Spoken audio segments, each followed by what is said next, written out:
If you don't have trust in your builder, then why did you hire them? Everybody wants to get a deal and they want to get the best deal. And a lot of builders will go along with that to their own detriment. You weren't just looking at it from a business side. You were looking at it from a client side. It ain't about the money. At the end of the day, the money comes when you do an excellent job. When you walk in, you just have that feeling you know when it's right. If I'd known what I know now, I wouldn't have worried one bit about selecting Southeastern. Hey, I'm Raphael Locklear, Southeastern General Contracting. I'm sitting here with one of our clients, Mr. and Mrs. Fleshman. Want to introduce yourselves? John? Angie. And we've got Kyle here. What's up, guys? So in this video, we're going to do something a little bit different. Normally we do our normal client testimonial videos. However, we're in a group setting. I'm going to think of this maybe like a podcast. I want to give you a more in-depth overview of what the after relationships like. We've been in the home now roughly how long? About 2 months. About 2 months or so. So we want to give you a really in-depth overview of what the entire process looks like. And so what better way of doing that versus sitting down with the client now that they've settled in their home, they went through the entire process. And this ideally is for someone who is thinking about building. They may be considering to hire us. We want to get it from you guys' standpoint. You went through the entire process. Or maybe you're looking for a builder. Maybe you're not in the area and we can't directly work with you due to, time constraints and distance constraints. But these are some of the things you may want to look out for and questions you may want to ask potential builders. And with that, we'll get started. Yeah, so I mean, in the whole process, we've been in constant communications. We've kind of built a relationship with you guys as more of a family oriented more than anything. So really the first question that I would ask is there's so many different avenues that you can go through to build a home, right? What made you decide I want to build a custom home rather than a spec home or an existing lot or something of that nature? I think ultimately we just decided it's going to be our forever home, and we wanted it to have the things that we wanted. We had a list of wants and needs, and and so went from when there. we started this journey, we didn't know we were going to go custom home. What was the initial thoughts? What did you think you were going to do it first? So we initially, I think most people would do this, is let's look at existing plans, floor plans, as we're trying to, just wrap our mind about, oh, I like that, I like this. And then we started to have a discussion more about what do we definitely want? Like the master is separate on the other side of the house than the other rooms. And then that led to, let's look at floor plans. Well, you search the internet and stuff like that, and you find kit home builders, and they have floor plans, and you look and you're like, yeah, that one's okay. But I don't like this over here. Yeah, exactly. Yeah. I like to change this. And then you go and you call them, and some of them just, no, that's the only thing we do. You can't modify it. Some may modify a little bit. And then we looked into custom builders and established, I did visits, meet and greets with two, one yourself and then another. And then it found out that is a fit for us. Right. Because just couldn't quite get there with the other one. So instead of settling, let's build something like Angie said, it's going to be our forever home. Why not get it right the first time? Now, did you guys find it a struggle with the other folks that you might have looked at? I hear a lot of times it's trying to keep people within a box or not being flexible as far as what they're willing to change. And a lot of people will say, we're custom builders, but then they want to limit you. We kind of get that feedback quite often. Did you guys find that to be the same with your journey? So when we met with a kit home builder, they already had pre-established things you can change. It was semi-custom. Yeah, and then You could change some, and you could change some, but the other custom build, I didn't experience that. We didn't get to that didn't get point that far. with them. But I'm sure, if builders are building the same home or same floor plan over and over and over again, they probably I wouldn't think want to change. Yeah, a lot of stuff times they don't. They get real because complacent. they're efficient at it, and that's what they do. And that's one of the things we always tell people, and it's important for you guys to know too. You have, and from my perspective, you guys as a homeowner need to really know what it is that you're ultimately looking for, because there's spec home builders, the big box builders. You've got semi-custom, then you've got someone who's truly custom, meaning like to whatever you want to build. You want to build a post frame structure, you want to do a all concrete style home, You want a pool in the middle of your living room, whatever. you know, and Yeah. so there's pros and cons to all of that.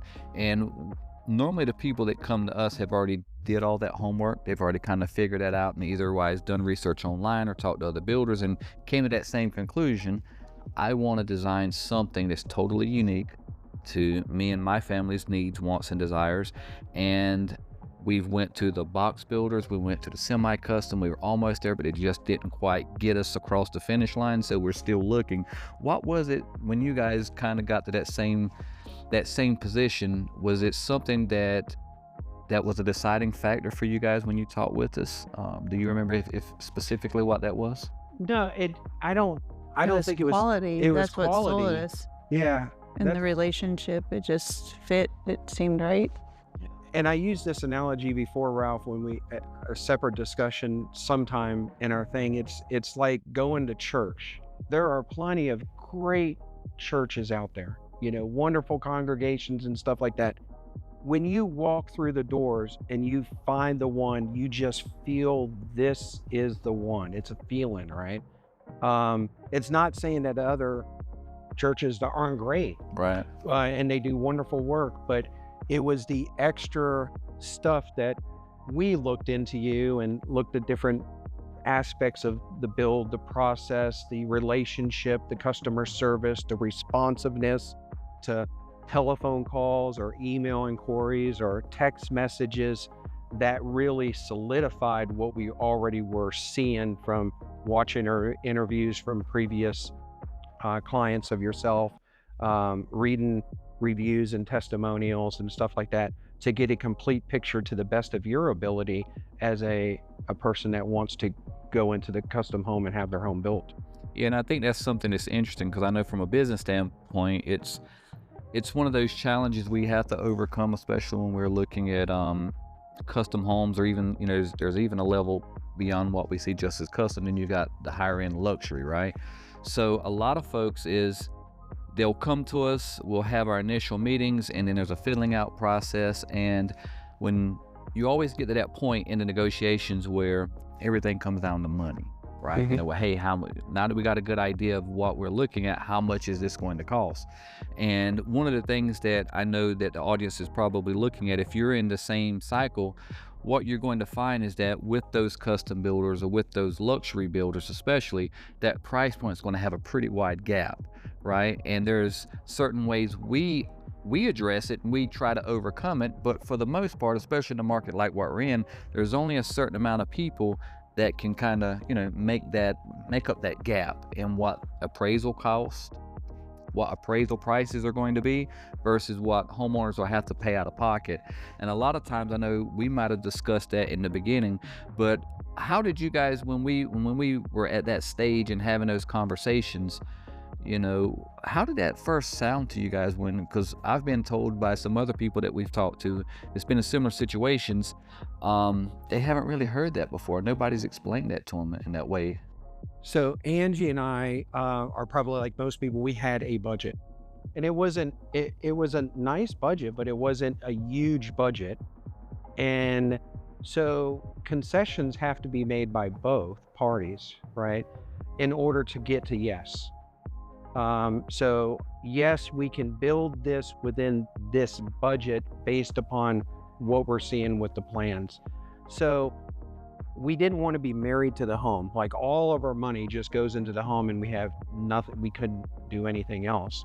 So we established a budget, and then that was kind of scary going into and wondering, you know, that first rough estimate numbers come out.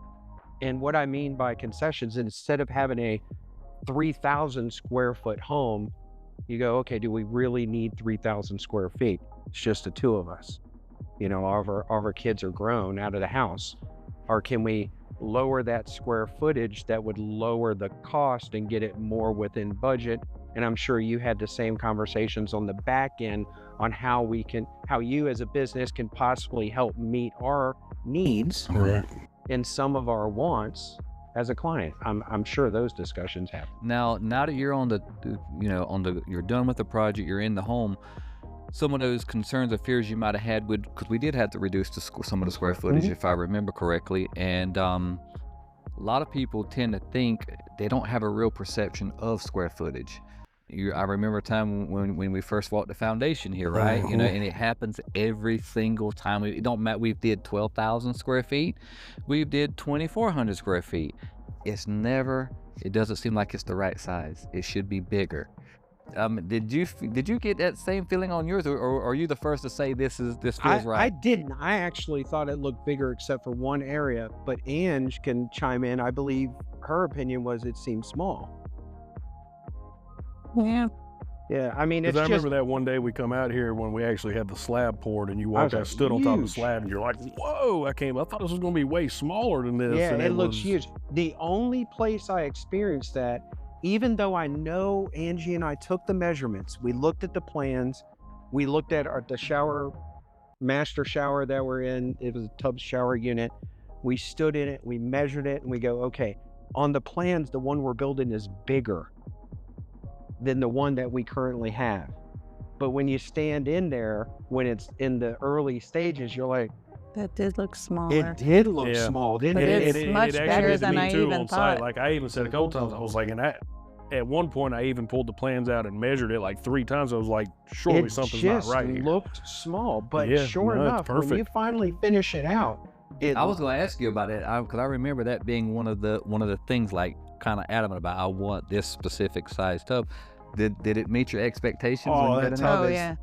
tub is We great. thought that bathroom was going to be kind of tight, and it's not tight It's at not. all. It's, the tub's perfect, You know, the showers. and since we're in great. that realm, so beautiful. like, what is it that us as a company, Southeastern, did that brought this to life, and something that you guys have stepped back and be like, this is exactly what I was looking for? What are some of those things? I can name one right off the bat. When Kennedy set up the appointments with the different trades and fixtures, finishes, just meeting and actually seeing the product, like the stone on the fireplace and on the front porch, Mhm. you had an example of that stone that we selected. This is the example, the same. The one in the office doesn't do this justice. Yeah, so like let's kind of backtrack on that. So things that you didn't go and select, right? Things that were either done in CAD, or we said, okay, we're going to do a barn door here, or we're going to do this. What are some of the things that when the house was actually finished, when you got to see everything for the first time, you went, that's exactly what I thought it was going to look like. That's exactly how I thought it was going to turn out. I don't know, everything looked better than I thought. So, Yeah. I mean, really. Well, that's Yeah, a great I mean, thing. If from the everything's virtual- right, that's awesome. From the virtual walkthroughs that Adam did on from the plans to the sketches to discussions, the execution was okay. I knew it was supposed to look like this. I know what we it's had an supposed idea, to, but to see it in person and go, wow. Yeah. I mean, this wall behind you, wow. The paint job, wow. The trim work, wow. I mean, it's just Because I think the thing that's unique too, that a lot of people, we got to make sure we explain so they can appreciate it, is the site visits where we're coming in. We explain the level of detail that we're doing. I remember mentioning to you about the Bondo and the prep on the trim work, the being able to know we're getting a level 4 or level 5 finish on certain walls and how you do that. And one of the things that we do, and we've shown it to you when you was walking through, mixing chalk, just taking some chalk and mixing it into the drywall compound, red, blue, yellow. Those indicate the stages in which the work is being done. Without that, it's all just white. And as a client, most people, you won't even notice, right? You're walking in, everything's white. some of the challenges with that is that you really don't know what level of quality you're getting unless you do specific things like that. And so I know we talked about a lot of that in the office, right? What was did any of that really land in the office, or did it take you coming out in the field and actually having to see and it get translated into actual work before you could really get a grip on what that was? Ralph, to answer that, I think the paint and the sheetrock, the levels of mud and tape and stuff like that. I work in this business a little bit, so I knew how to look for those different types of levels, but Ange can talk about, because I always talked about level 5. What's level 5? You know, Ange, like, level 5.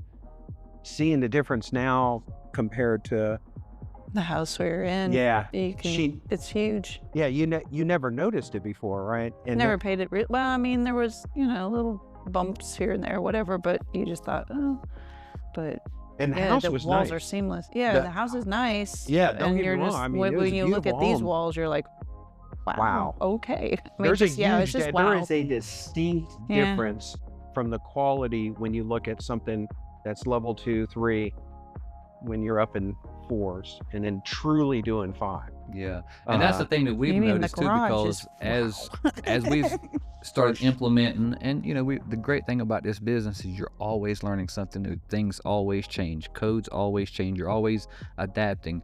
And one thing that we take a lot of pride in is, like, when you walk into a home, you feel it.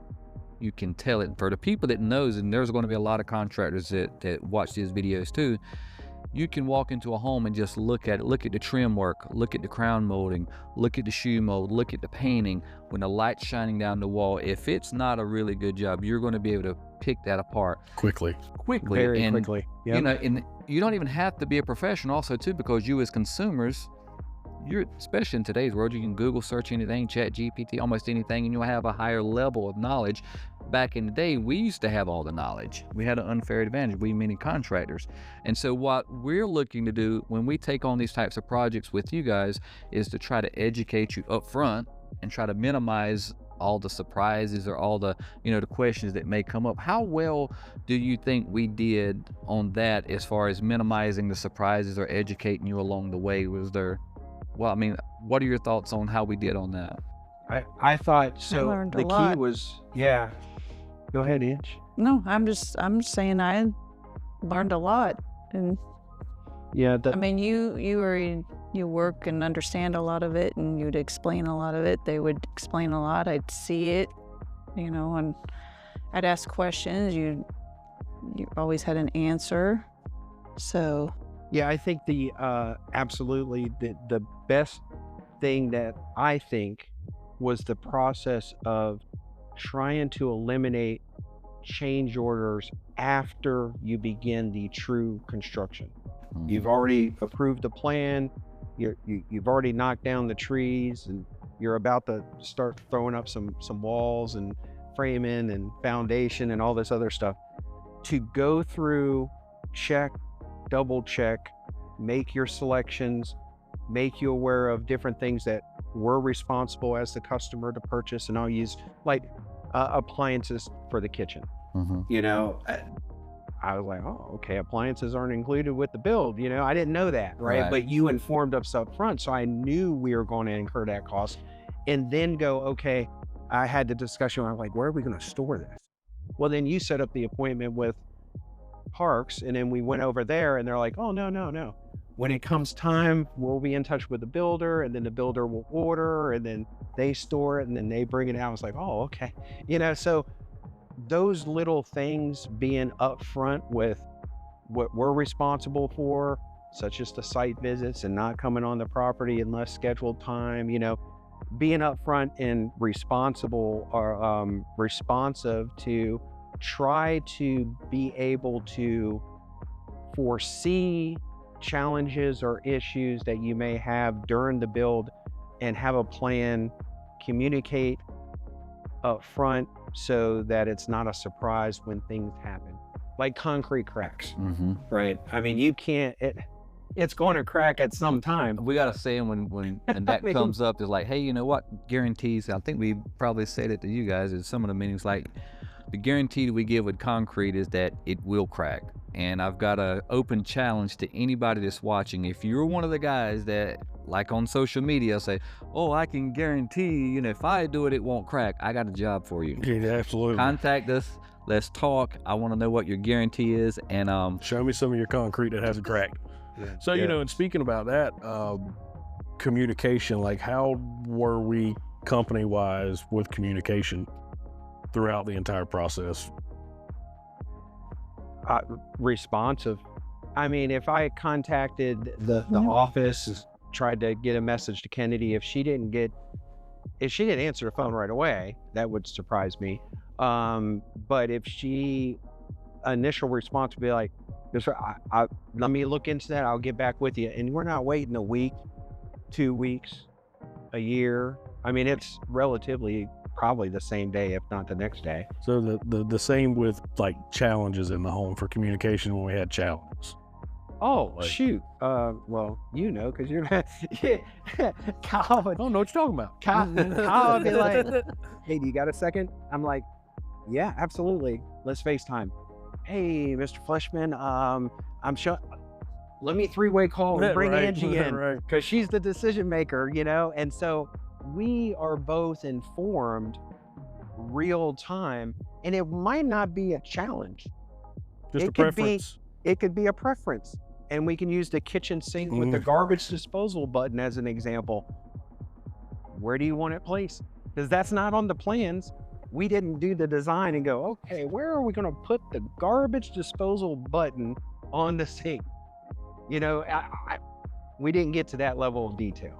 Yeah, and so, with that said, just for everybody watching, that's a lot of builders won't do that. They'll kind of take it upon themselves and say, well, it'll be fine right here, it'll be fine right. But you never know, the homeowner may have a pet peeve about the things being on the left side of the sink or however, because, we run into stuff all the time with guys. So, anybody that's watching that's building homes or anything like that, always, for any of the small details, always get in contact with your client, because the one thing you don't want to do is do something that they're going to have to live with forever that you could have simply fixed with a 5-second phone call to somebody.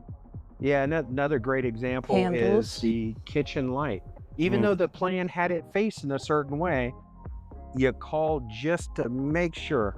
I'm about to put the kitchen light over the, in because place. I saw it on the plans and I was like, if they decide if their table is going this way, that's going to look, messed up. So it's always just, because what's it hurt to call somebody? Confirmation and reassurance. That's what it was. And it's more, to be honest with you, it reassures you guys, but it really reassures me and the company being on site that I know this is what they want. This is exactly how they want it, instead of, because we know there are things inside of a home that when we build it, we go, I hope they like this. I hope they like the way this looks. But if you can mitigate that, make a phone call, 5 seconds on FaceTime, you can just move on, don't have to think about it no more. That was throughout the process. Yeah, I'm looking at the beams. I remember him calling about the edging, the trim, the handles on the kitchen doors. Yeah, especially there's a lot of things. It was constant communication throughout the whole process, which every week gave you as a client little sneak peeks also. Yes, it did. In between your scheduled site visits, or as a company, videotaping processes, putting your marketing videos out there, teaching tools. Yep. We learn as we're having our home build and we're learning stuff. So it's great all the way around. And one of the things to be said too is it's one thing to be right, and like you said, we had it designed, we had it planned, we had it exactly illustrated the way that light needed to be placed.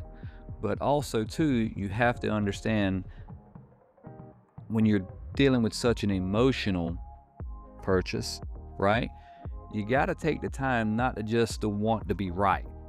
You want to make sure that your clients are totally happy with the end result, because some of the challenges are we get too caught up in doing our jobs, and we as builders don't have that same level of emotional attachment to the product. And especially when you go to doing it so often, it becomes a job versus realizing and understanding and relating to the client's perspective. And I know Kyle did an excellent job throughout the whole process of making sure that we kept that balance with you guys. And that's a great example, because, oftentimes we try to get all these 30,000 little parts line up perfectly, and we got our signature on everything, and we tend to want, okay, let's stick to the plans. And so the one thing that I know I really enjoy about this particular industry, building custom homes, is that number one, the effect we have on people's lives. You know, like here, I mean, you know, you're going to make how many memories here, how many Christmas, Thanksgiving, and to know that we've made this a process that you guys have enjoyed, and then streamline it and do what a lot of people say is impossible, which is to have a relationship like this with your builder after the job's done. Yeah. Because most people don't want to see their builder. I when will it's all say said you and were one done. of the first clients that I've ever had to sit, buy the land next to me and build a house so we can be neighbors. So what I'm gonna do now, I'm gonna make sure we get these questions addressed specifically, so because you know we'll go Can off I on some add different one I've things. been going down Yeah, the go list for it, all baby. time. I want to say this. So I feel like Kyle looked at this house like it was his house, and he would point out things like a light switch that you wouldn't even think about. And looking at a plan is just different than looking at it in real life, and then how you're going to use it and what's Right. functionable and what makes sense. You know, hey, we're going to move this to this side because of XYZ. And we've never, until you really get in it and start Right. using it, you don't know. And just looking at a plan doesn't, at least for me, you don't think about that stuff. So he looked, and any little thing, he'd be like, why? You know, this is what you have on the plan, but may I offer a suggestion? Or, you know, I want you to think about, and we'd be like, oh yeah, that makes more sense. Have the handles all go this way, or move this light switch. Or so it was very appreciated to have options and someone For sure. on our side that, you know, Yeah, like he and- did. He really, Yeah. this is his baby. Yeah. Like I really Ralphie, felt like, You talked about the flexibility. Don't get caught up in being right. That's Right. exactly right. This company never showed it treated this out. You would thought Kyle was building his own dream. yeah. I use an analogy. I use an There's his analogy room right sometimes. there. There's a story that I've told it a couple times to the team, and it's about a builder and his protege. You know, the protege follows along the builder, and you know, for years, and they build custom homes. And until one day, you know, just like we all, you know, at some point in time, we're gonna hang up the hat. You know, hey, I'm told his protege we got this one last house to build. You know, I've give you guidance every step of the way, but on this one, there's nothing more I can teach you. You know, so you have the freedom, the flexibility to make the calls, make all the decisions. You know, and he did it. Got to the tail end of it. And the protege and the mentor, the contractor, you know, stood back and looked at it like, just like always, good job. You know, hey, we've had a good run, and you know, appreciate you. Thank you for all the mentorship. Da da da da. And the last thing before they departed, the builder reaches, handed the keys, and gives it to the protege. Now the question, the moral of that story is, did the protege do everything the way that it should have been done, or knowing Oh, the fact yeah. that this is the last one, he really doesn't care? He told me up front he doesn't care. Did he still put that level of attention to detail? Because now he didn't know he was building the home the whole time, and that was actually going to be his home. Mhm. So now what I do is I think that every time we finish the house, I'm going to hand some keys. But you know, I do, you know, I appreciate that. You know, because that is my goal, our goal, but mine specifically in my position is when I'm building anything or part of a build, I do try to look at it as if it was mine and what would drive me nuts. Like the drains back there. Yeah. You know what I mean? Like it was nothing on the plans. We didn't sign off on ordering different color trim pieces for them and stuff like that, but Yep. it drove Yep. me nuts. So it was like, I've got to do this, you know, and at the same rate, it wasn't a hey, I'm going to do this and I'm going to send you a bill for it. It was Yes. it was a no, I'm doing this because I want it to look good when we get done and you be happy. And that's something I really want to touch on. I want everybody to really understand what I'm about to say. To have this level of customer service and to not have any of the friction is essentially what we're seeing through the build process. Yep. One important thing I always tell people in the beginning, I say, if we're going to have an issue, it always will be at the front end. It'll be two things: money and the timeline. Once we get over it, and we'll get over that at the beginning. Once we're over the money and the timeline, everything else is going to be pretty much simple, and that is the biggest task. But here's the thing. To be able to have this level of flexibility, it comes at a price. And just like how when we discussed your price, one of the biggest challenges for our clients, especially building custom homes, is the 10%. You know, we talked about the 10% buffer that we add on to whatever price that we determine and we agree to. If it's 250,000 or if it's 1.2 million, whatever those numbers are, we automatically add that 10%. And I know we talked about it, and we know that that's what allowed us to do some of the things that we did. However, I feel where the industry is wrong, there's an industry standard. And the industry standard, in my opinion, with a lot of builders is they feel like they got to go in and be the cheapest guy. And they want to go to contract really soon and not address a lot of the things that we talked about. And I know for us, in order for us to even land here today and to be able to have these conversations, this was the seed that was planted for this was planted long ago, so that as we went through this process, we were able to do some of those things. But the truth be told, that was accounted for and planned from the very beginning. So when some of these stuff pops up and, you know, Kyle's reaching back out, hey, you know, I'm out here on the job site, but I know we got this plan, but, you know, I really want to make sure that owners are happy. I'm thinking, can we do this? What's the cost impact? Well, it's going to cost, you know, another couple $100. Now, to give you a prime example on that, really, in my opinion, is the mirror in that bathroom, this guest bathroom. You know, originally it was planned to just have a medicine cabinet on the wall above the vanity. And the more you looked at it, it's like, it's going to make the space feel so small looking at it. And what do we have to do to hang a full-size mirror across it, right? And now when you walk in that bathroom, it feels twice as big as it really is because of just a simple tweak like that. You know, so with something like that said, you know, what are some of the things that you can personally say that you know that Southeastern went way above and beyond their call to action, what they should have done and where they ended up at? What are some of the things that you can speak Do on? we have enough time? I mean, the one glaring one, honey, as soon as you pull up that driveway, I mean, That whole, yeah, the whole the whole yard, the everything. driveway itself. Driveway is massive and beautiful. I know that's a lot of money. That's a lot of You money. know, but man, the functionality is weird, and we're having a conversation, you know, and Christmas, we had that thing full. yeah, a bunch of cars and stuff. A lot of cars. What's wrapped around this home, the landscape. Oh my gosh. But even before that, let's rewind. There's so The many foundation. things. It started with the foundation. It was the foundation at the very beginning, just with the construction phase. The foundation was laid before that with the meet and greets, all the different discussions we had with Adam and the team designing and doing everything. The foundation blew me away.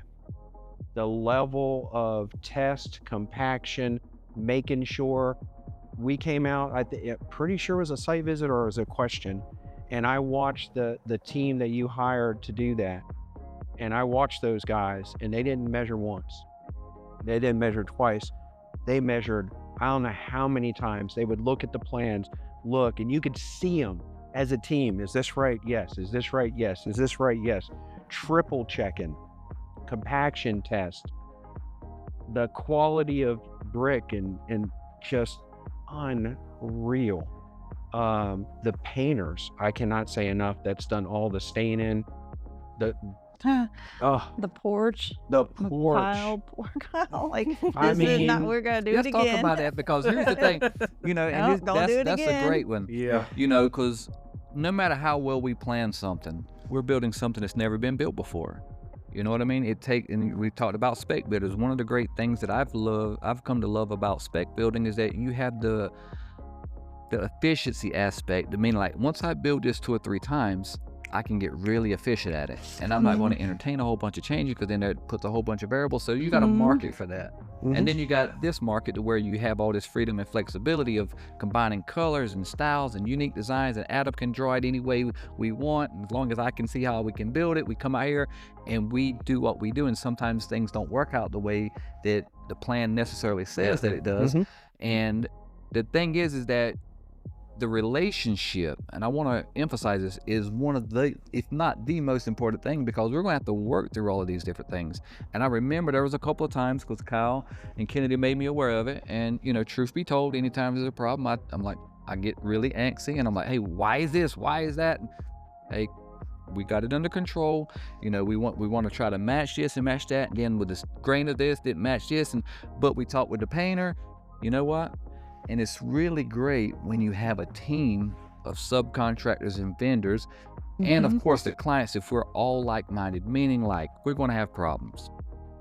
That's all we do day in and day out when building. We shield you guys from a lot of it. And that's the way, in my opinion, it should be. You're paying us what we asked for. You should not have to worry about any of this until it comes to a point to where it's like, okay, that shading does not look like the way we thought it would. And we're not just going to go and say, oh, we got the Minwax walnut stain and prove it, and then it's still not be meeting your expectations.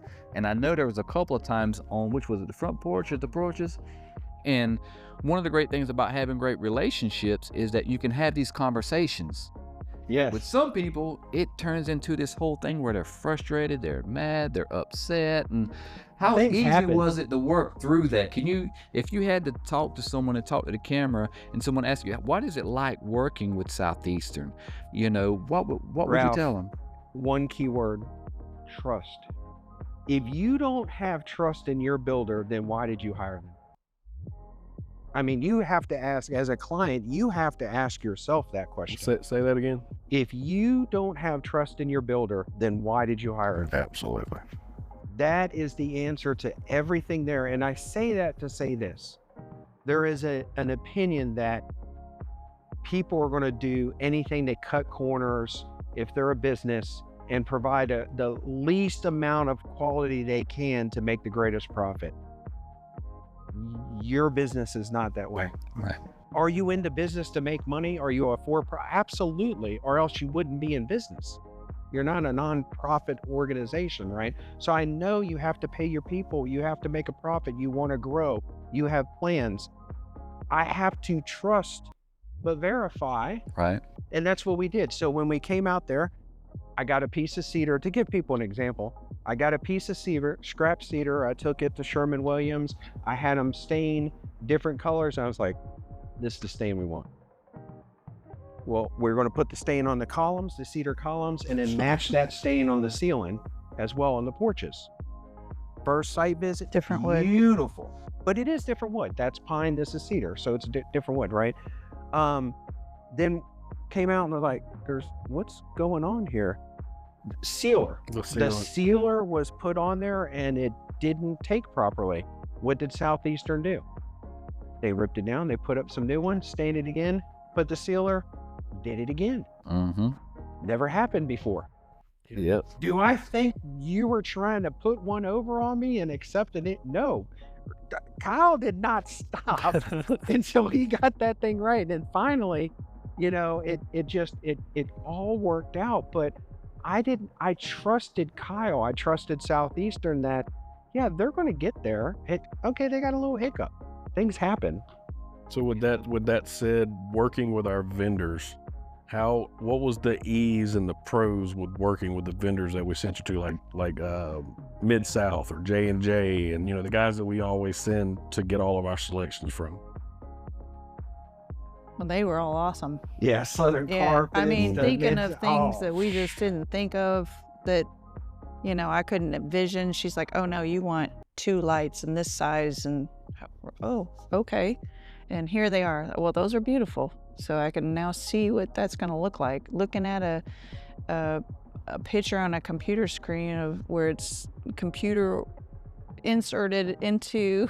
A How do they room. do that? I don't Yeah. know, Oh my yeah. God, it's no. AI CAD into drawings it and all already. that. No. Yeah, but I mean, to really see it.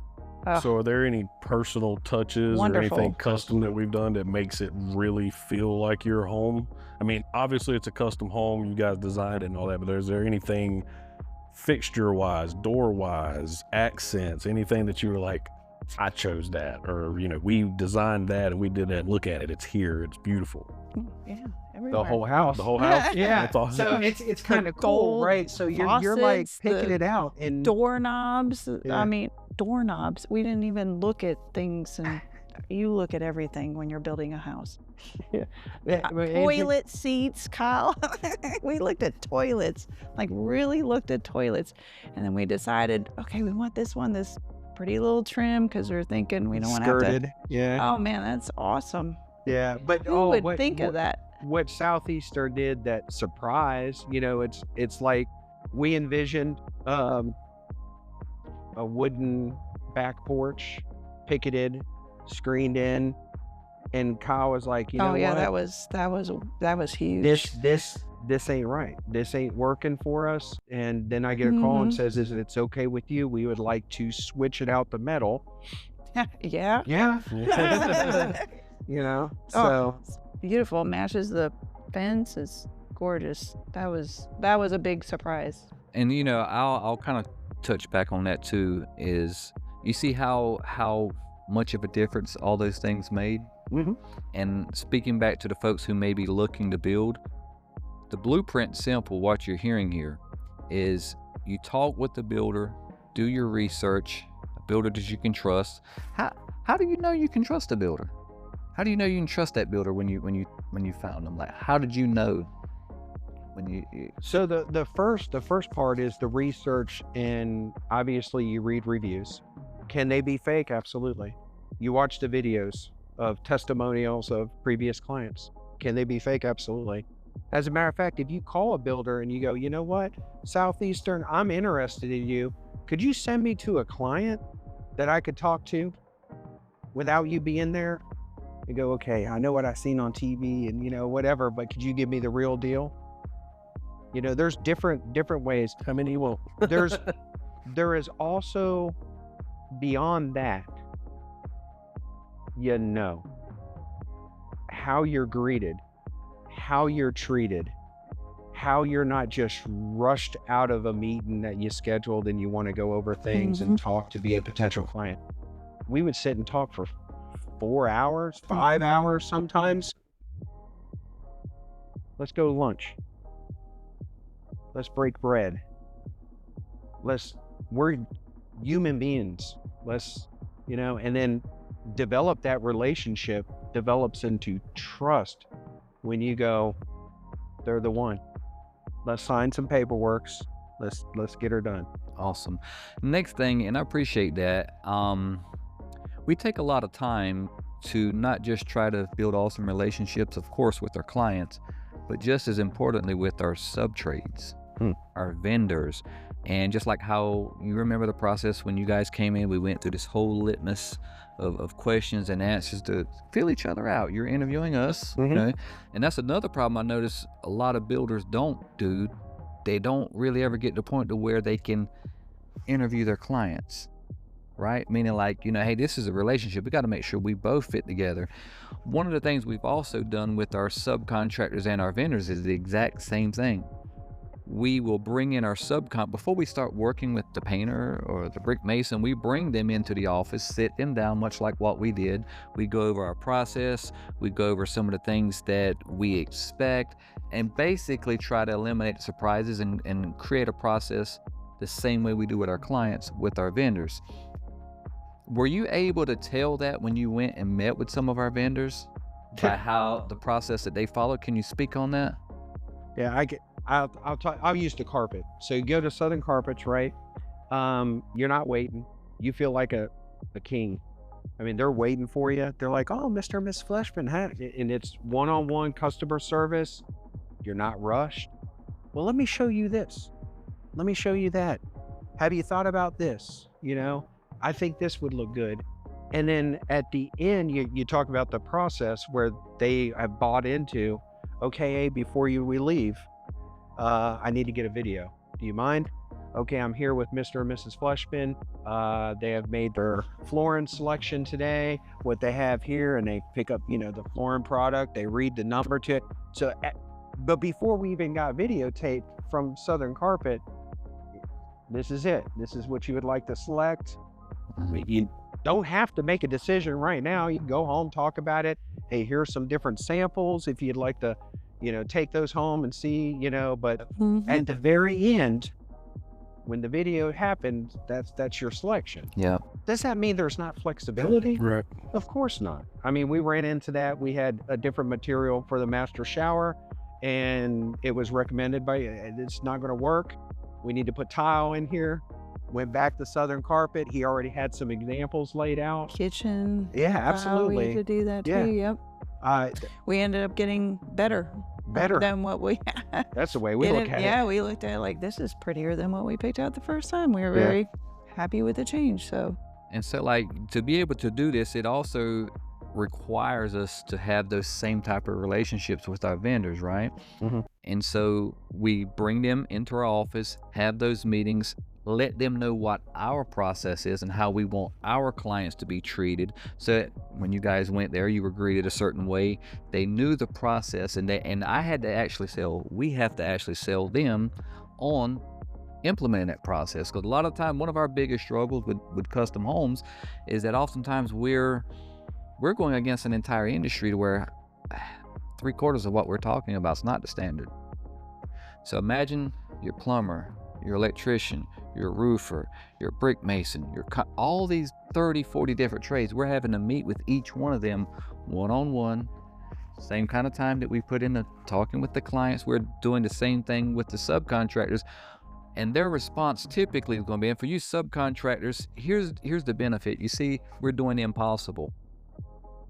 The industry says that this is impossible, that a builder and a client can work together, and one of the most complicated things that there is to create and have everyone happy at the end because of the emotional attachment, miscommunications typically running rampant, and all of a sudden you have a misalignment. How we're able to do that is to have a well-refined process that identifies as much of the challenges, as much of the surprises as possible up front, but also have a team who's bought in to the same process. Ralph, if I can add one more thing to it, and it may sound, some people might not care, but it makes a huge difference to me, I think. And I'll use electrical as an example.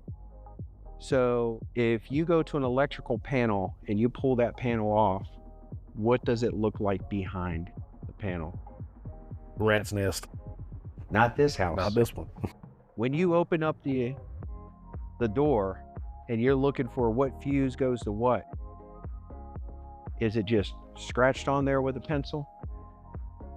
Is it properly label makered, numbered, corresponded, neat, organized? Makes a huge difference. Yeah. Do you have to do that? Nope. no, you go to the outside spigot and it's all like trimmed out and pretty and Just Yeah, simple little little thing. extra steps that your subs, I know, take pride in what they're doing. And most people want to do a good job. See, I think that's another thing that needs to be corrected. Most of us who are doing this, we want to do not just a good job, we want to do an excellent job. The problem is we're all faced with the reality of time and money. Yep. And that's the thing I want to keep driving home, because no matter if you are a subcontractor or you're someone looking to design and build a home, if you can, number one, determine what your real expectations are. And then number two, address that time and that money situation, because once we got over that allowed us to do what our calling is. Our calling is to be masters of our craft, and to do those little things just as we do the big things. Those who can be trusted with a little can be trusted with a lot. The struggle is when the money's not there to be able to do those little things, meaning we're competing solely on price and we're at a race to the bottom. And that's one of the reasons why we've made a decision not to go that route. We may only do 2 or 3 custom homes while we're doing these other projects, but we're able to deliver excellence and do the things that we're doing now, which is having an awesome relationship, having a home that we can walk into and be proud to show off. You guys can be proud to show off. And you know what? It isn't as expensive as a lot of people think. Maybe can you kind of discuss on that? I know we're at a higher price point, but when all things are considered, I was talking with someone just the other day, that had thought about using us as a builder. Her reply was, I wanted to use you guys, Ralph, but man, it was just too much money. We're, right now we're at like $225 to maybe $250 a square foot. The market is around, could find someone at $185. You find somebody at $1. Got several houses I need to build at that point. But I think it's important to discuss that is heated and unheated square footage also. And Correct. for most people, they look at, you know, Trulio or whatever. That's all that is per square foot is the heated space. Mm-hmm. Doesn't account for your porch, doesn't account for your garages, you know. And if you want a nice front porch or back porch, that costs money. Yep. You know? Yep.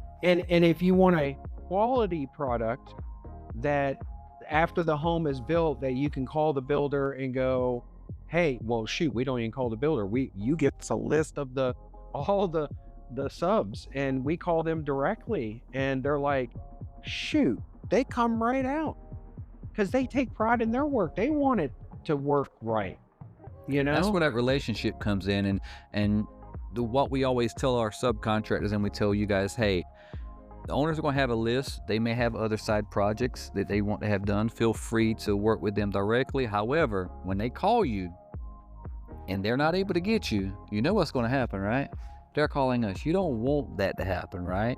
So all those expectations we sought from the very beginning, which when you do that, we found that most people, of course, again, they want to do a good job, but those expectations typically aren't set. And so that's some of the things that we do when we want to go above and beyond. It has to start from the very beginning. All these expectations have to start from the very beginning. Kyle, is there anything you wanted to kind of add, or? Well, I mean, you know, so like speaking on the same thing we were talking about, like you're wanting to add this hearth in, right? Mm-hmm. What did you tell me when I asked you about it? I haven't been able to get a hold, or I haven't heard anything back from it in a while. I don't know what's going on with it. Yeah, but It's- I'm patient about it. I know, but I'm not. It's been 3 months since we moved out and you've done that. So I actually walked out the door and got a hold of Southern Carpet. So you should be getting a call from them either by the end of the day or in the morning. Yeah, I You know, kind so of figured that's, you know, would. that's one of the things, you know, it's like, especially once we're done with the home, you know, we don't want our subs to think that, oh, well, we're done with it. I don't have to deal with Southeastern anymore. Because if there's ever any problem and you can't get a hold of somebody, I promise you I will. Like, it is that I go nap mode engage and I buzz around their head until they finally say, God, stop calling me. Okay, I'll call. You know? But, you know, speaking on that, like, you know, we've talked about, you know, a lot of the pros, right? A lot of the good stuff. We know that we had a lot of challenges, especially at the beginning of this, say, you know, how much field dirt we had to bring in, the 40 truckloads of dirt to build this pad up, the slope of your driveway, the drainage issues, where's the water going to go? How did Southeastern come together with you guys, figure out the best solution? A lot of times calling with a solution first off before we ever called you. How did we do in that realm with facing the challenges that we had at the beginning all the way through the end of the project? I mean, you can go out there during the rainstorm and see. So, I mean, that's what Proof's in the pudding. That's right. There's the evidence.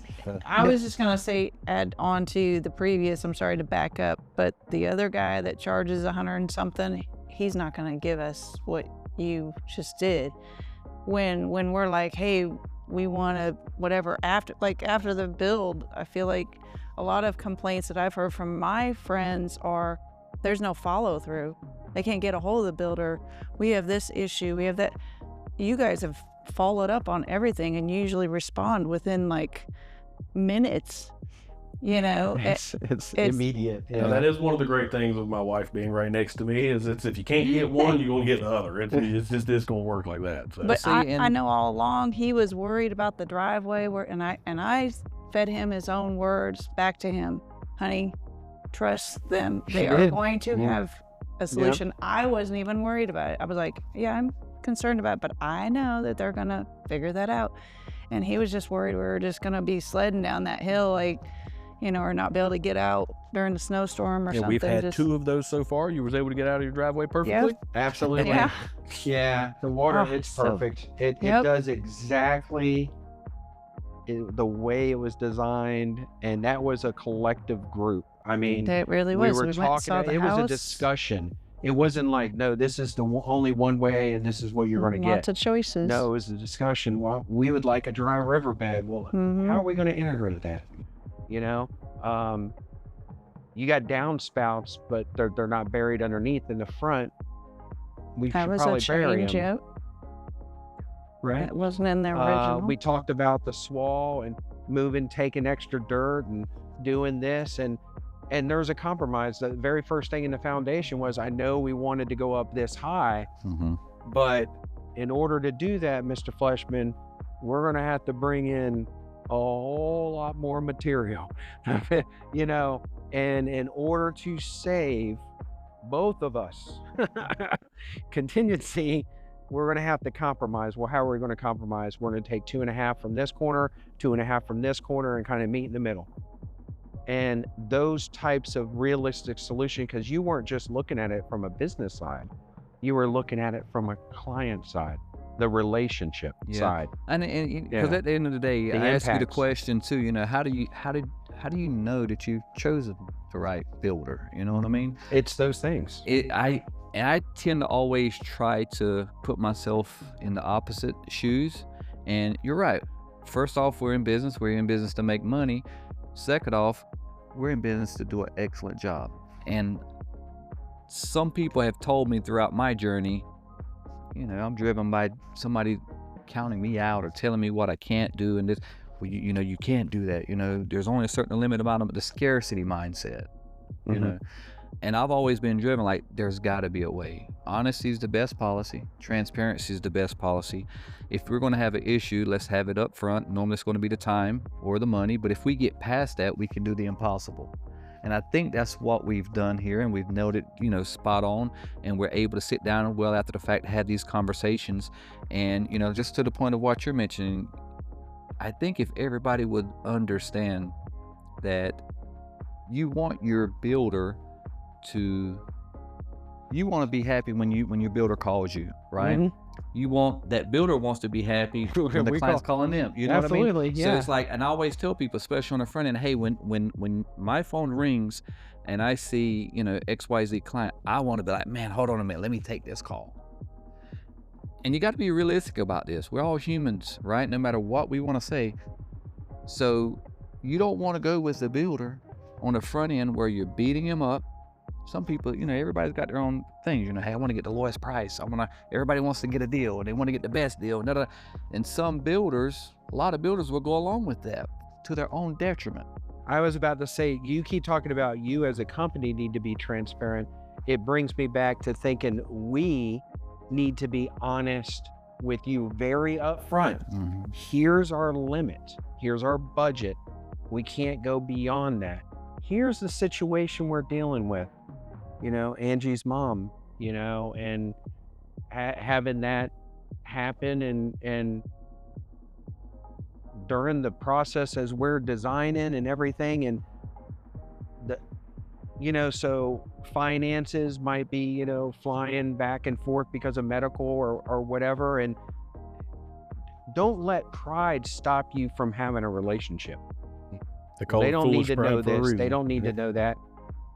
Well, how do you get to know your clients if you're not open to them? And that, I think those types of things. 100%. I mean, I remember bringing, you know, Angie's mom in with us, and Kennedy taking care of her with dementia and entertaining her. And you know what I'm saying? Who does that? And that's no problem, Mr. Fleshman. I got her. Yeah, and that's the big thing too, in my in my opinion, is, you know, we can do everything that we do. Like even the situation that we were dealing with earlier, where we were to be honest, you know, and this is the full transparency. At first, we were kind of like, well, maybe we can stretch it just a little bit to get the outcome for what we were dealing with at the moment. And then we stopped 10 seconds after that thought. We're like, no, we don't work like that. We can, you know, transparency to me, you can do everything right. But if we do something in the house, in the home, or in the contract or something, and we're not fully how many times have I called you, be like, look, John, I'm gonna be fully transparent with you. Yeah. I've got this major issue going on. I'm working through it right now. I'm gonna have to move your site visit because I've got this going on. Life happens. You know, it's things like that for clients and builders that I think that everybody really needs to understand, because we know that, you know, if you lie to us, that's almost like, you know, cutting our throat. But at the same rate, there's a lot of people that they don't even look at stuff like that. Builders in general could care less. They can go, oh, I know that the inside of this wall warped to death, and I ain't gonna say nothing. They never gonna see it. Yeah, it can be covered up with sheetrock. You might find it 10 years down the road. You're gonna go back and go, why wouldn't they have told me this? Exactly. You know, and that's the other thing too, is I think as you're looking and we're being transparent, also you're being transparent as a business, and you said that perfectly. I mean, you guys did a whole building office move during our build. You changed your location during our build. Mm-hmm. I mean, that's a huge business decision, and that was all hands on deck, I'm sure. Yep. You know, so probably all your projects were paused for a little bit amount of time. I mean, you tried to keep them going to some extent, but there's probably a time frame when you probably had a work schedule that said, hey, we want to accomplish this for the flush bins during that. Well, you know what? We got to push this to the right because we have to be a bit, you know, you got Now I will say that life-changing I events. pretty much was completely out of that portion of it because I okay. did not want to take my attention away from your home. Wow. We had so much going on, yes, internally, but at the same rate, this is what gave us the opportunity to move. You know what I mean? So you can't let stuff like that go just because we always say that, you know, everybody's got something going on, right? Yeah. Y'all shouldn't have to care or worry about what we got going on. Right. Really. I mean, Right. I mean, that's true. But you have to, you know, we're human. Mhm. we are. I mean, so And that's the great thing about like the relationship aspect of it. Once we have a relationship the way that we have now, somebody's going to get sick. There's going to be a death in our family at some point in Or a time baby throughout born. this Or a journey. baby being born. being born, or Yeah. you know. And at the end of And the all day, those things. we only got one shot at this thing called life. I mean, what we're doing is a pretty important thing and is a pretty important part of it. However, you know, one of my goals is when I'm done, I want to look back and be happy with the people that I've worked with. Mhm. And they be happy with me and my team. And so to me, that's been the most transformative part about this journey that I'm on, because I started out one time, you know, it's about money. You know, hey, we're in business to make money. Is the money. And one of the things I found out, the money comes when you do an excellent job. And I think that's where we oftentimes get it backwards. And I'm just so grateful to be here in you guys' home, you know, sharing these types of moments. And there's things that I know that in any build, we don't get 100%. There's things that we can learn from and grow from, and you guys is more than willing to share some of what those have been and what those are. And even on that note, just being completely transparent with the audience, you know, listen, we do a great job. We're better than most, but we still make mistakes. For sure. Or we miss things. The difference is being honest about it, approaching it where you already have a solution A, B, or C, and then of course not executing, especially when you're building someone their custom home, because you got to get their input, giving them the options to say, okay, out of those 3 options, I kind of like that one, and then that's it. Get to work, fix it, move on. And that at the end of the day has really been the key for us to be able to do what we're doing now and have those relationships intact.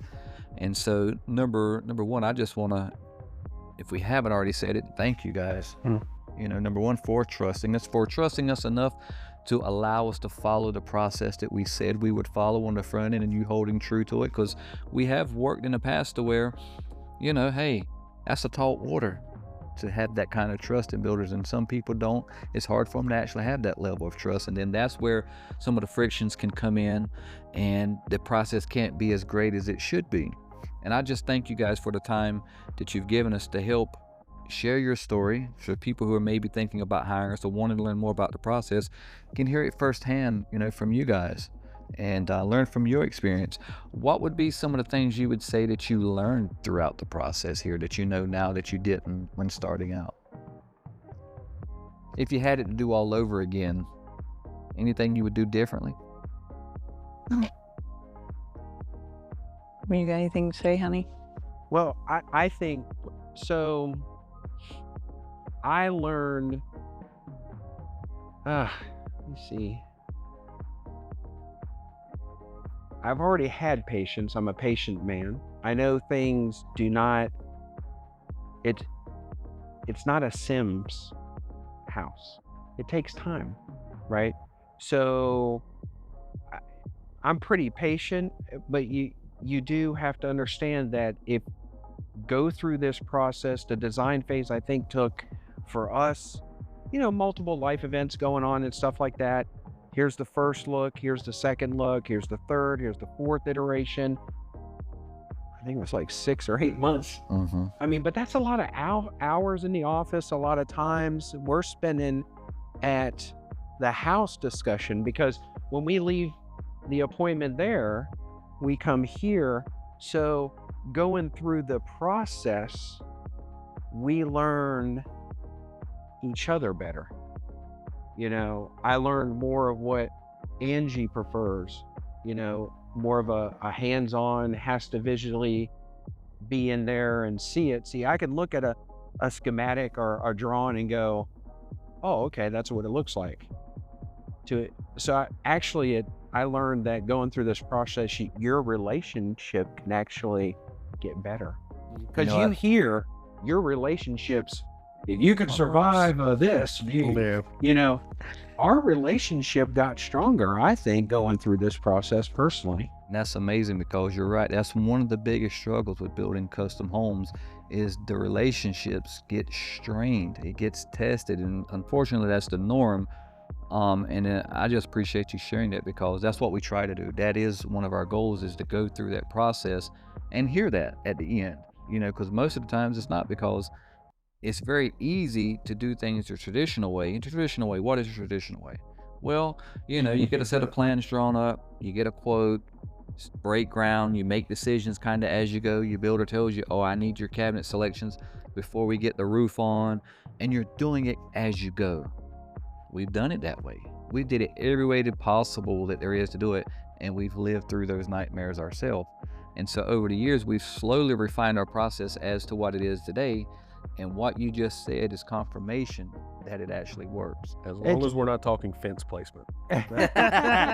So is there somebody to be educated on? I'm not aware on that one. That one was fun. No, and I was about to say, that's not to say that there were not very passionate discussions and opinions along the process, but at the end of the day, Angie just said, she had to reassure me that the driveway is going to be okay.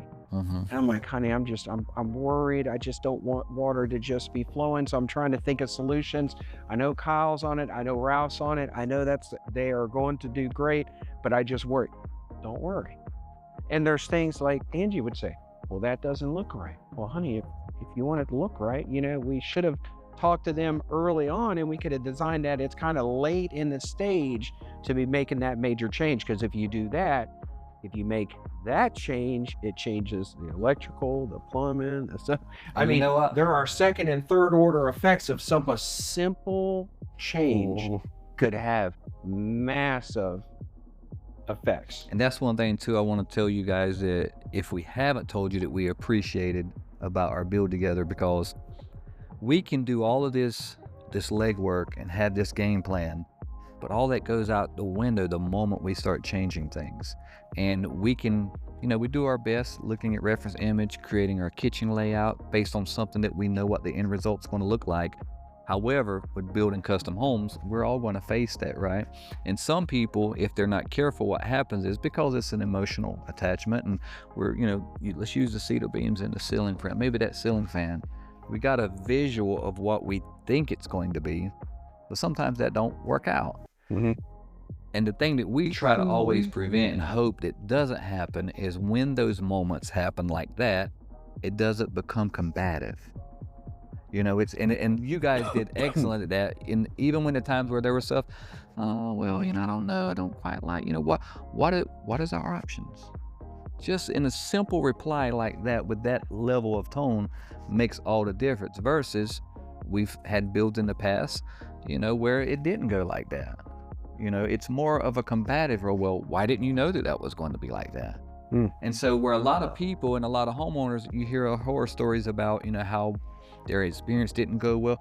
I will say this, there are builders, and I'm one of them, our team's one of them, where we want to do the right thing. We want to get the data boys, and we want to be a blessing to folks. And, there's things that's going to happen that's just part of the process. And some builders, they get the opposite end of the treatment, like where the clients sometimes are like, hey, being disrespectful, to the team, to the profession. You guys never once did that. And so that meant the world for us. We never had to have a conversation like that. You honored your word, you honored your commitments. And for me, for our team, this project is a testimony to the way it should have went. I would love for all of our builds to go the way that this one has.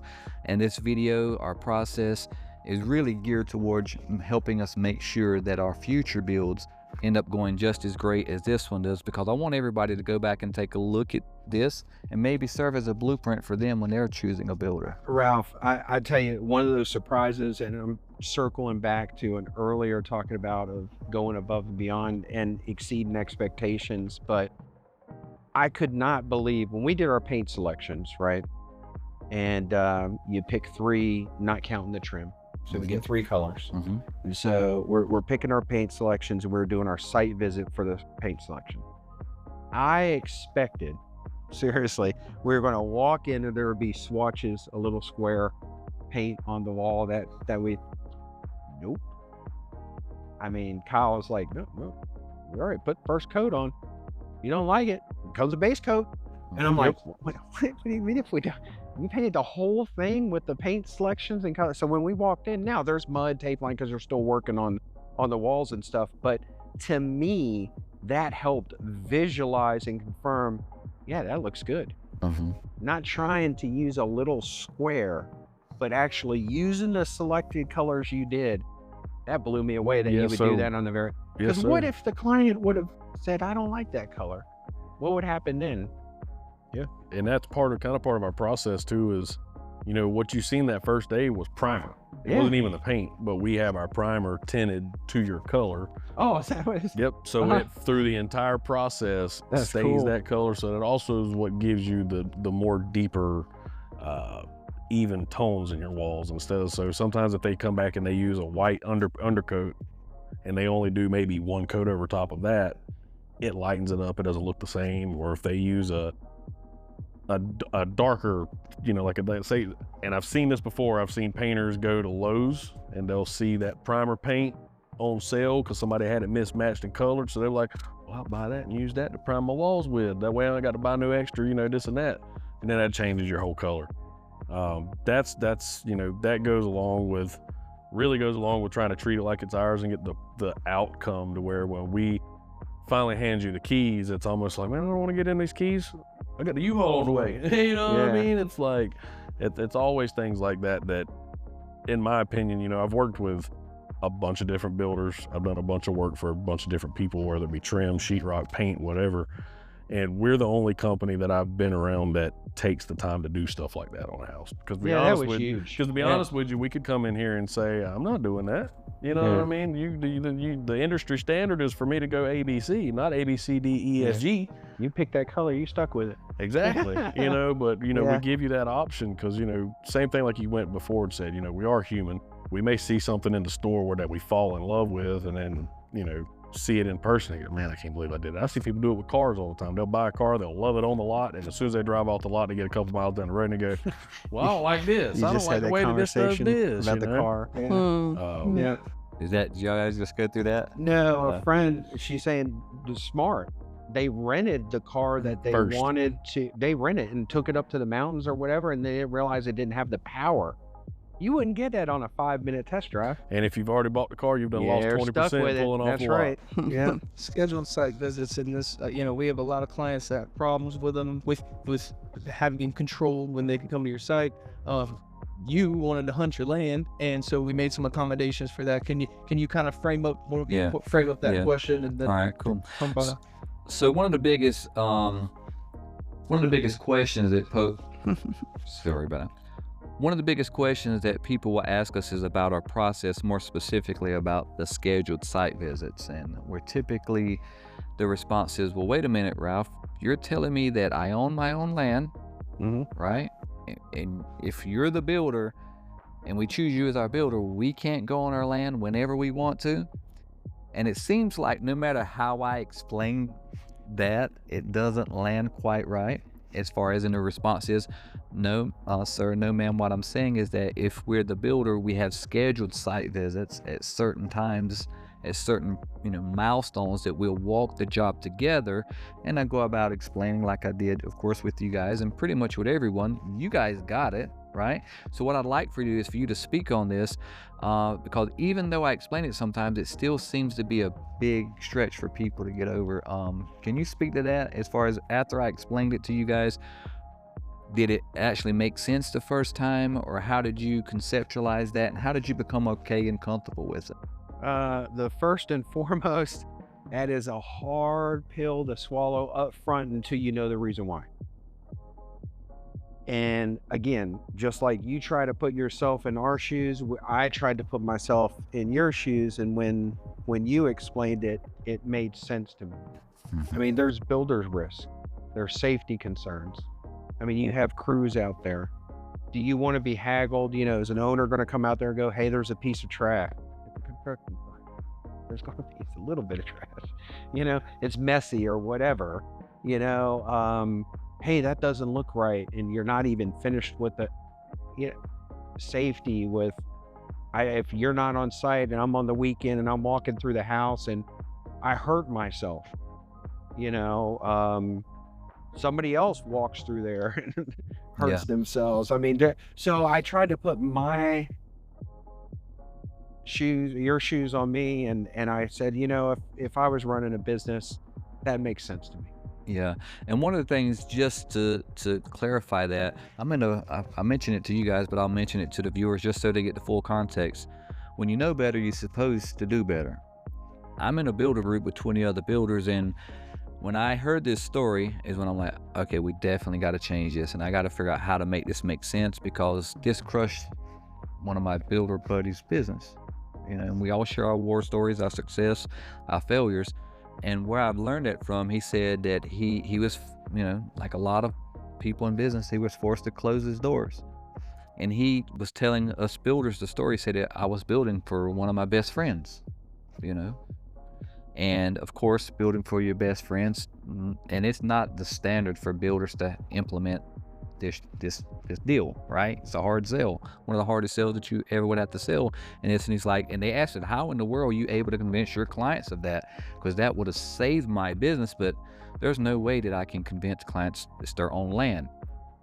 He went on to tell me that he built for his friend, and during the trim out stages, you know, your house isn't set up this way, but normally some houses got a 2-story and they got a balcony with railing, and you got stairs, open staircase that has railings on both sides. And when you're building, you have temporary stair railings, 2x4 sometimes we'll have up there until we get to the final stages. And what had happened was they were at the stages of doing the final trim. The trim carpenter was took down the temporary 2x4 railing to install the permanent railing. They were the only ones working on the job site, and of course this was being done on a Friday, right? They got halfway through the process of installing the permanent railing, the handrails with the spindles and a nice wrought iron, and they were going to come back Monday, Tuesday, finish up. So what happened? They left the job site. Over the weekend, homeowners come visit the job site like they always do. They're there every day or every other day with their kids, with guests, and guess you can know where the story's going, right? Walked up the stairs, falls off the stairs because the stair railing wasn't braced the way that it should be. The builder and his friend now are at odds because the homeowner fell off the balcony, was in the hospital, lost their job, became disabled, and he ended up having to sue the builder's insurance. Now, of course, the builder's at fault from the insurance perspective. When you're at fault with general liability like that and you have no recourse from it, if you can't get insured, you don't have a business. You don't have business. Right? So I always pray for wisdom. And I prayed to learn, and I mean, I don't want this to come across the wrong way, but it's what happened, you know, from others' mistakes, because how often do we get that opportunity? And I said that, you know what, this is the way that we're going to do business, because I can't afford that. I can't afford to risk that.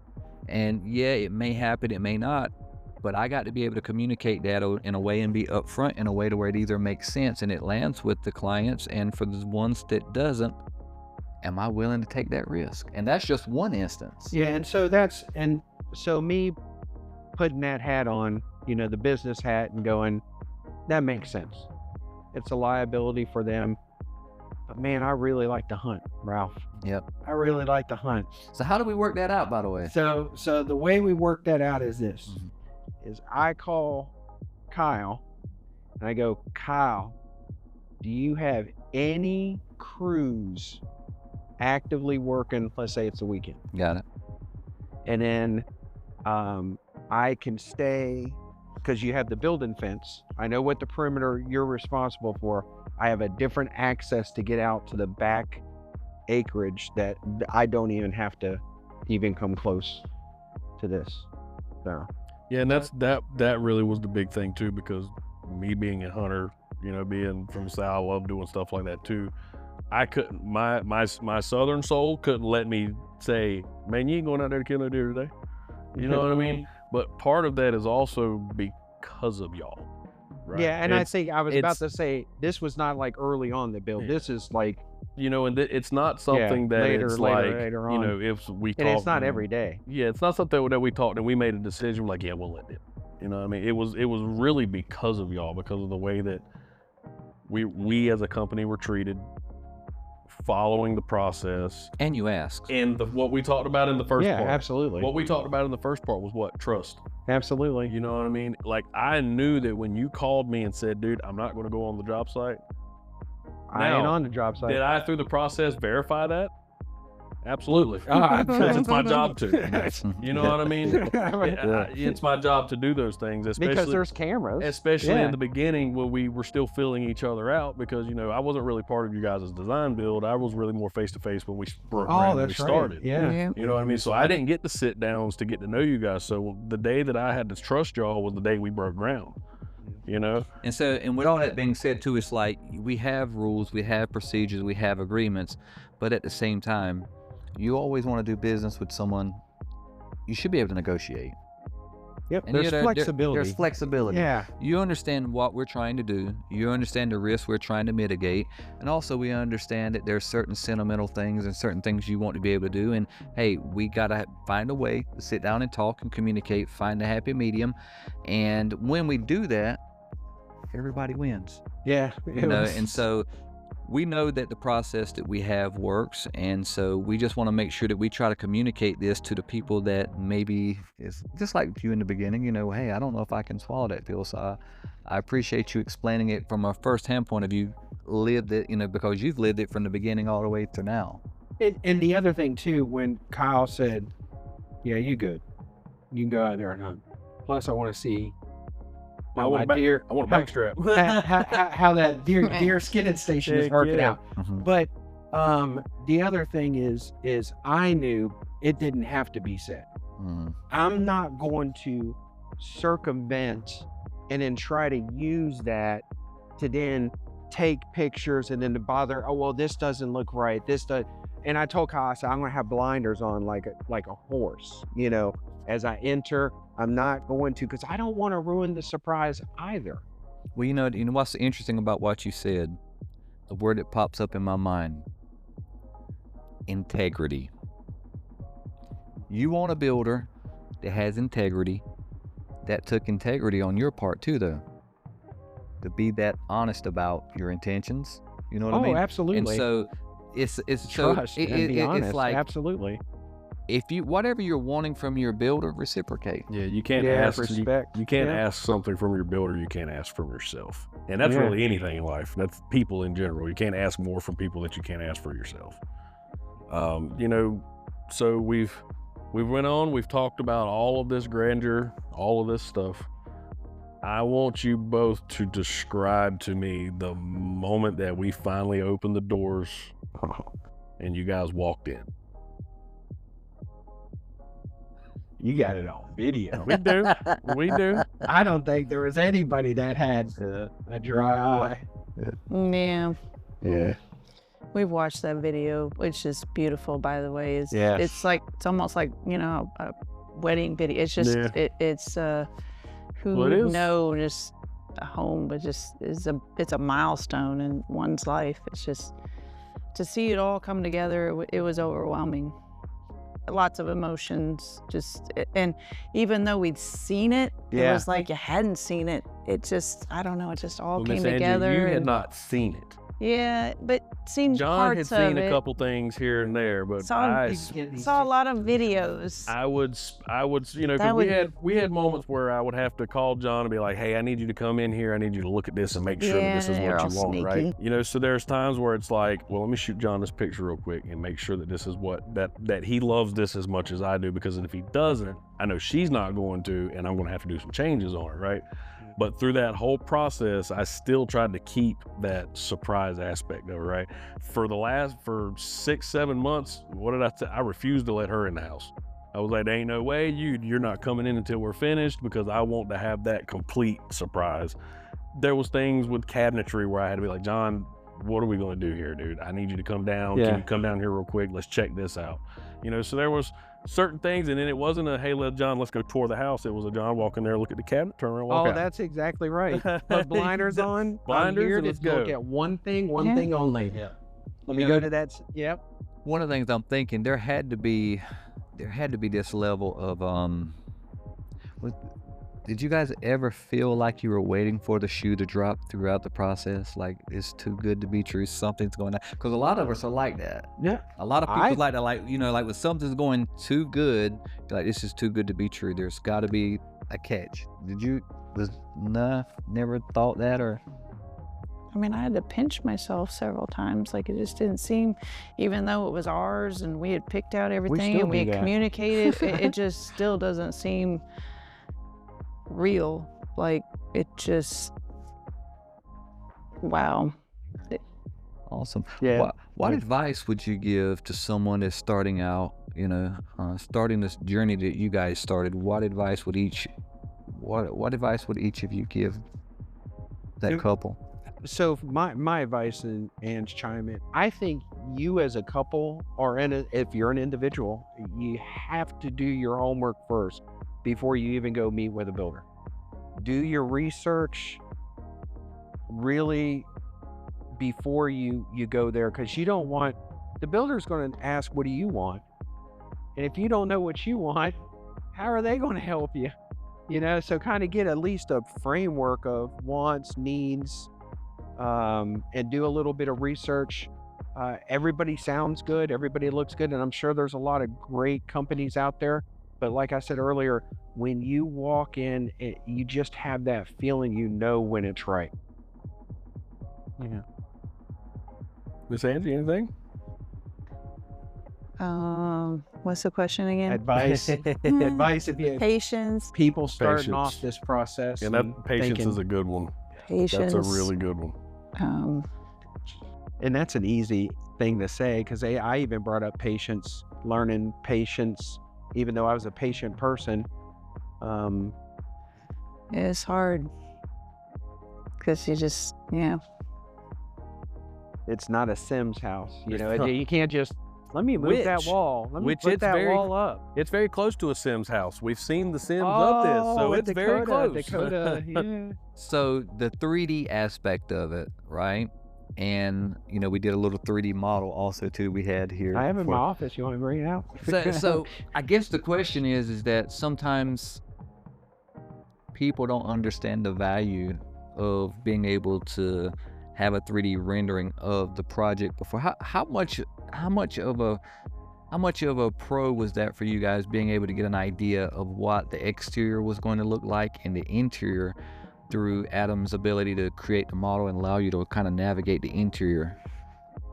How much of a help do you think that was from a scale from 1 to 10? I mean, it helped, but I don't know. It doesn't.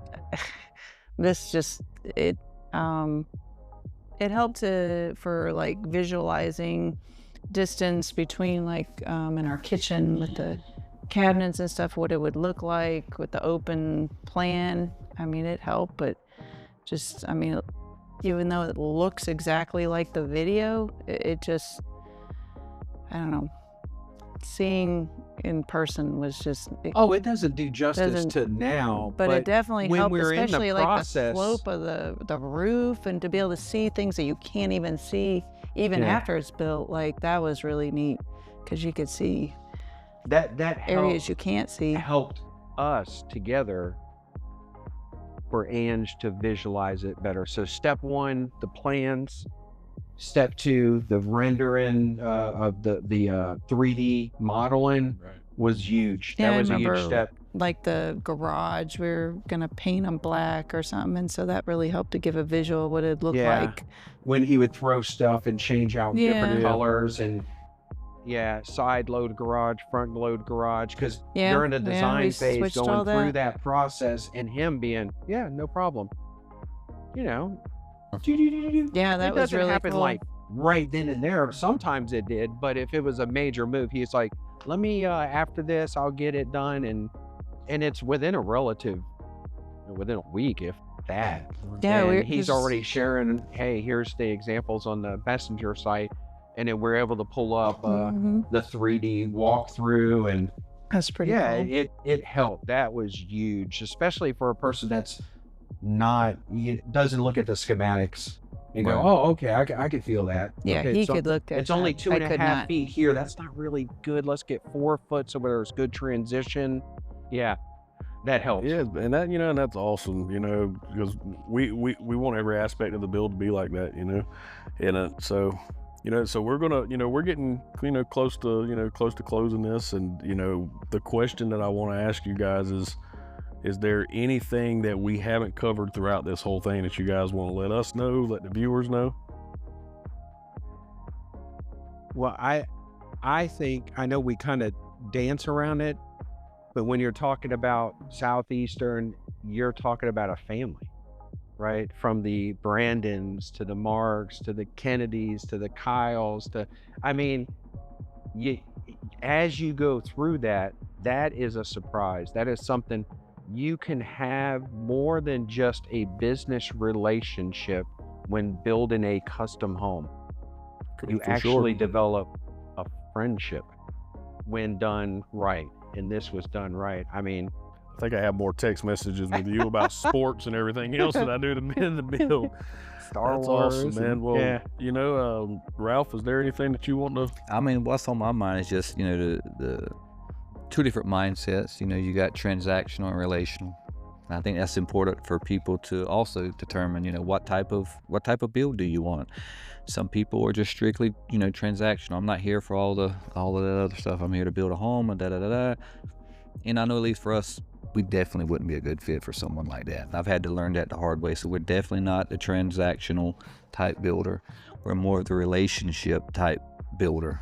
And it's I'd clearly evident. forgotten one of our very first. You ever read the book like 3 Cups of Tea? I haven't read that. So anyway, it's meeting one. First cup of tea is you're not talking business, Mm-hmm. right? And that's what we did. And I totally forgot that we did that on the initial meet and greet. But so you wanted to know more about us, not about the house design. Exactly. Tell me about you. What are you about? Where are you from? How long you been married? And stuff. And you got to know us Yep. through the meet and greet on the first. And we didn't even talk about really. I think we might have had 10 minutes of, oh, okay. So what are you looking for in the field? And Yeah. and that does, now that you mentioned that, and I appreciate you I dragging. forgot. Yeah, I forgot just- Slam about that too, but Yep. that's intentional. Yep. We've had to learn that the hard way. Like, it ain't about the money. At the end of the day, it's about, hey, we're going to make money. When you're good at what you do, you're going to attract it. But it's like, now it's like, are we going to enjoy working with one another? What is our worldviews? Are we aligned in how we see the world? And, how is that going to translate when we run into a problem, when we're talking about hundreds of thousands of dollars and pressure's high, tensions are high, and on top of that, we've got a death in our families, you got a marriage, you got a baby. All these things tend to happen is on one side or the other throughout that process, and that's the question that has to get answered. And I've learned that it's better to try to figure that out in the beginning. And Yeah. but some people are like, I've had some clients where I try to do that with, and I'll know real quick they're there for a transaction, because Yeah. it goes something along the lines of, man, why are you asking me all these questions for? I'm here to build a house. I ain't here to give you my life story. Mm. I'm sorry, sir. I'm sorry, ma'am. But I know right then that's not going to be a good fit. Yeah, the last, well, at least one piece of, I think that would help you as a business is So when you have a generic construction schedule, and it could be a 2-year, it could be 1 year, it could be whatever. And I think that during the site visits, have something visual like that generic construction schedule that goes, okay, now we are here Right. in the build phase, something that you can show that slide rule of, okay, we're at this site visit. Cause I know the site visits were conditions based also. I knew that. Right. It wasn't a date. It was condition based site visits, which that's why there's not a date on there. Right. Your next scheduled site visit is conditioned on this being completed. Right. Makes sense to me. Yep. Mm-hmm. When's our next site visit? I mean, I don't know. Whenever that condition is met, Right. you know? Yeah, because I know you had mentioned one time before too, like when we cleared the site and then it rained and the soil conditions. Well, we might have that date tentatively scheduled for next Thursday, but tomorrow it rains and now we got to wait another 4 days until the site dries out, and then we got to reschedule the site guys. And we got to confirm, we got to actually come out on site, confirm that the conditions is good, because if they get here, we told them yes, and they can't work. And of course, they're going to want us, hey man, listen, I got 5 people I'm paying here. Who's paying this bill? And so again, it's a matter of having those conversations up front. You guys understanding first of all, and then second of all, hey, I understand, and yeah, I can agree to work on those terms. But the one thing that I will end on this is that you guys are always in control. You guys, if you're a client, you will know this up front. You get to make those decisions. And a lot of these decisions that are made, at least are typically made verbally, or at least getting an understanding, yeah, I can work with that or not. We try to address that before we ever get to a contract. Mm-hmm. Yeah, absolutely. Right. Yeah. And a lot of people too, that's surprising, because they're thinking that we're the type of builders that, you don't want to address these type of things. And I've actually had people say, I don't think you guys have mentioned this to me, but I know of other clients in the past, it's like, wait a minute, if I didn't know anybody, it's like you're trying to unsell me. You're telling me all the things that, da-da-da-da. I'm like, I want to make sure that we're perfectly aligned. Transparent, understanding, agree, we're a good fit. Yeah, absolutely. Mark, guys, are there any other questions that you think, because we got all this set up, now is the time to get it. We're not coming back for round 2. So the one thing that I want to close with is for you guys is a huge thank you. Appreciate y'all. My job in the company is, in my opinion, one of the most stressful, for having to be out here on site, do this project, make sure you guys are happy, make sure the company's happy. There's a lot that goes on, and you guys made that process for me honestly enjoyable. We've had builds where clients have made it completely the opposite. And you still try to keep that same attitude through it, even though your clients may not be, or whichever. So I want to say that I'm glad to call you guys my friends. If you guys ever need anything, you've got my number. You know how to get a hold of me. Well, I was thinking about building some stuff if I could be Calm down. But no, with that said, if you're looking at all to build a custom home, if you're looking for the right builder that's going to be there, create these relationships, give us a call, contact us. Let's get something started. Southeastern General Contractors, the only way that you will be able to build excellence together. If I had known what I know now, I wouldn't have worried one bit about selecting Southeastern. Absolutely exceeds all expectations. The quality, the customer service, the relationship, you must go with them. Southeastern General Contracting, building excellence together.